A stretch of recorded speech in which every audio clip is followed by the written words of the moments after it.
Hello and welcome back to Legends of Zelda: The Wind Waker. In this episode we are going to proceed to the next island to get the second Goddess Pearl. Now before we do that, we're going to do this quick thing here. At the top of Dragon Roost Island is this mail sorting game. Once you sort 25 letters in a row and you leave and come back, this guy will be here and he'll want to see you do it. And this will kind of help us get another heart piece now. Man, I'm messing up big time here.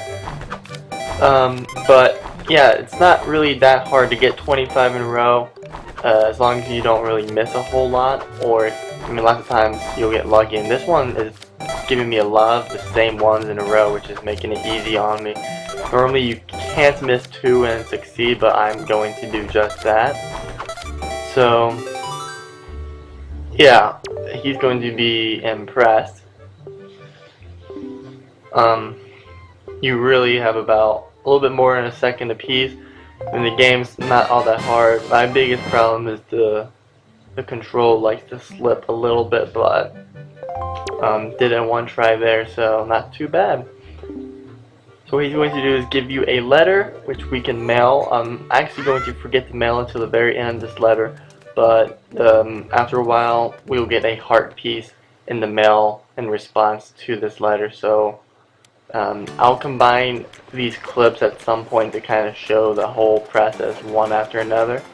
Anyways, now that we have that done, we're going to head back down and go pay a visit to Beetle in his ship shop.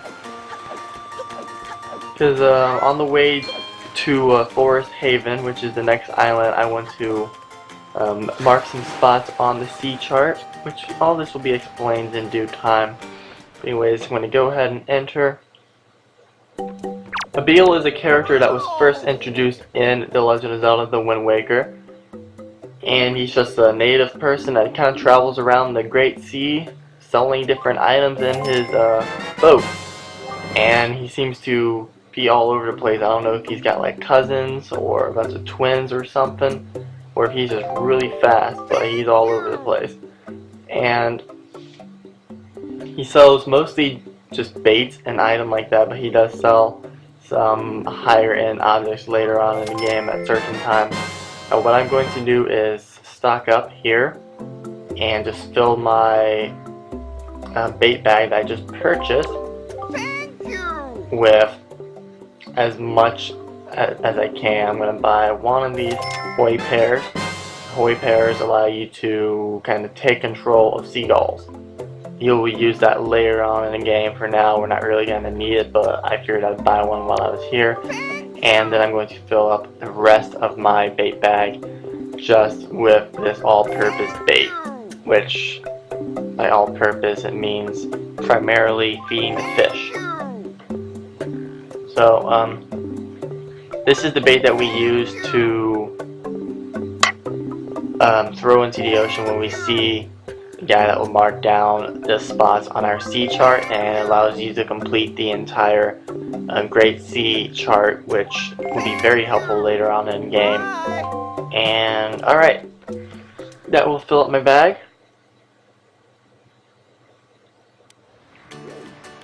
And now we are all prepared and ready to go off to Forest Haven. Before we do that, I'm going to go ahead and get my sail out. I'm trying to get in the boat. Turns out he won't let me in until I change the wind direction. I was planning on changing the wind direction while on the boat, but I guess he's not up for that idea. And usually you get the Ballad of a Requiem of Wind now, but I went ahead and got that before I entered Dragon Roost Cavern. But if you have not gotten it, just head straight back, bomb that rock that's right in the way, and get it like I did a couple videos ago. Alright, now with it heading south, we can go ahead and jump inside the King of Red Lions. And alright, with the power to now control the winds, we can virtually go anywhere we want on the Great Sea, though he's going to try and keep us on the right course for the most part. you small fry. I love this guy's voice, but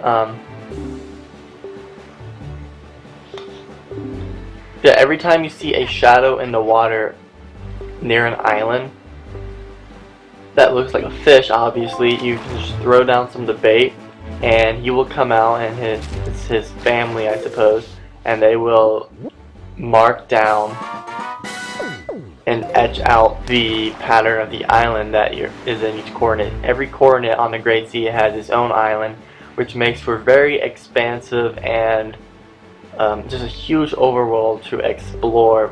Probably the largest in any of the Zelda games when you actually get down to it.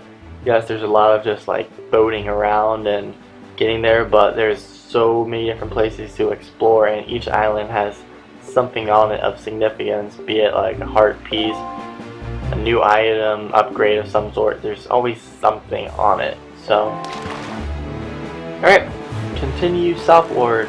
Also, now that we have the hook, or the claw shot, it is claw shot hook. And what they call it, the grapple hook.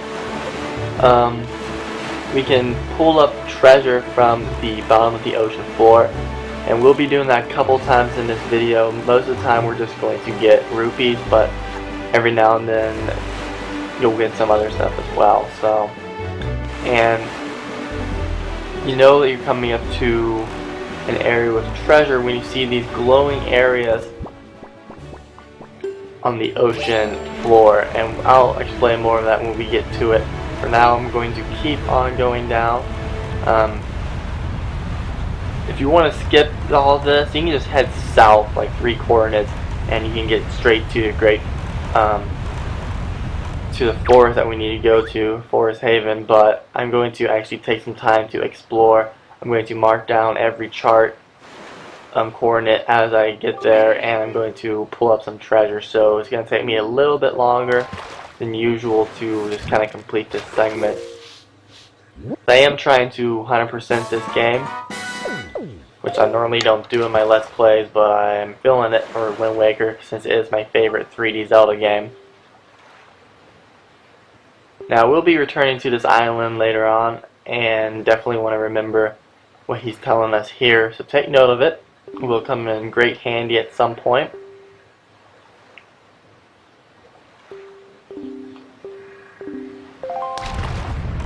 And continue down south.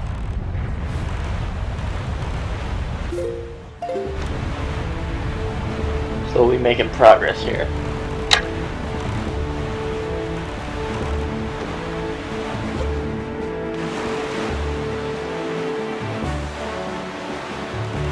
Alright, now you can see there's this glowing area in the water. That's what I was talking about earlier. When you come across one of those, you want to kind of stop near it.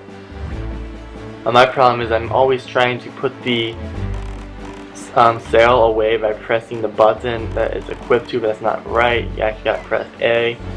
And then you know you're like on it when you hear this, the music gets loud and it's kind of like this radiant sound, and that means that you're pretty much on it. And just put the grapple hook down to the right way and just hold down the button, and eventually if you have something, it will just pull on up.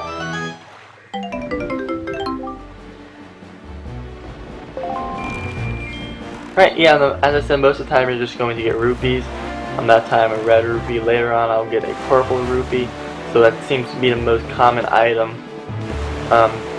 We also have these treasure charts that we got one a couple of videos ago before we reached Dragon Roost Island, and the treasure in those locations are a little bit more exotic than just your standard red rupee. So we'll track down some of those at a later point as well.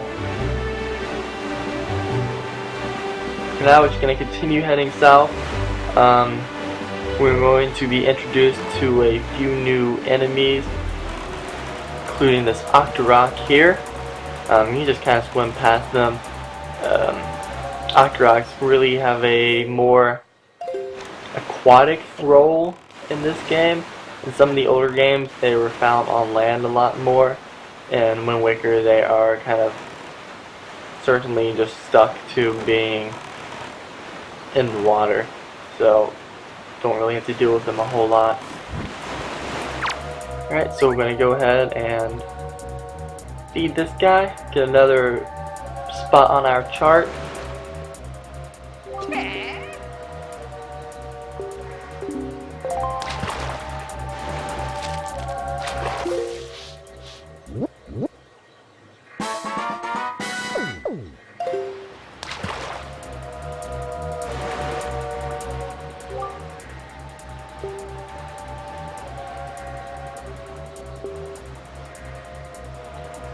And he's going to kind of give us a clue on where to find another bottle, which we'll get at a later point. We're not going to get it in this video, so we're not heading that far south.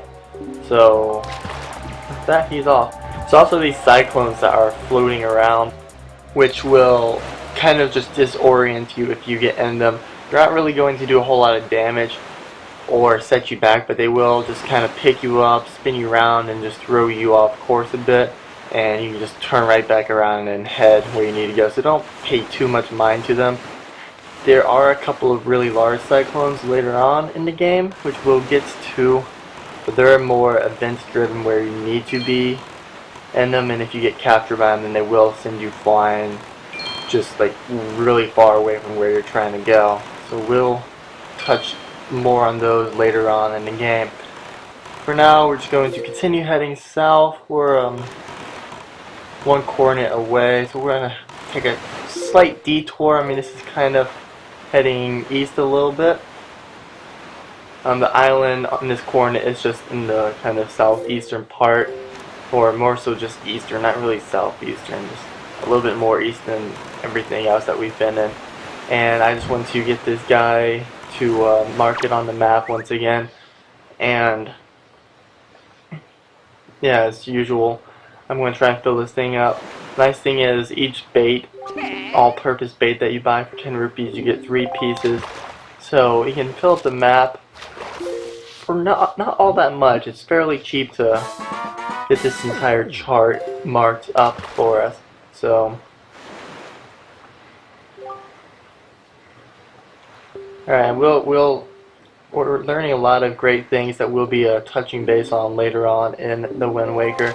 So just keep some of these clues in mind, and for now, I'm just going to head south. We got everything marked, and so from here on, there's one more thing. We're going to pull up in this glowing little spot on the water, and then we're going to head straight to the island, Forest Haven. So just going to slow down.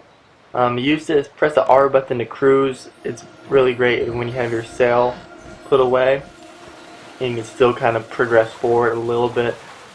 If the wind's blowing in that direction, you can move a little bit faster, but it's also good if you need to go against the wind, though you will be moving really slowly.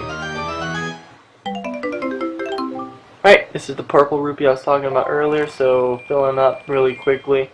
If you ever need more rupees, just play that mail sorting game. If you get it all the way up to 25, you get 3 rupees per piece of mail that you sort, so that adds up really quickly. If you get 25, you're getting 75 for about 30 seconds worth of work. So definitely keep that in mind for later on in the game when we need some more money. And now everything's done except for reaching the island, and when I get to the island, I'm going to mail that parcel that we got from the Postmaster's Aid at the beginning of the video. I forgot to put it in the mailbox on Dragon Roost. So I'm going to put it in the mail, and in the future video I will show us getting the contents that we get back. And that will be a heart piece, so that will fill us up for another heart container. And I will mark this island on the chart in another video as well, probably when I'm leaving. So until next time, stay tuned for more Legends of the Wind Waker, and don't forget to check out upcoming Sheikah Stones video. It's been a while because I've had some stuff I need to get cleared up. So next video we'll touch on the timeline a little bit. So stay tuned, and don't forget to subscribe, like, and leave some comments about what you think about my videos. That would be really great to get some feedback. So thanks everybody.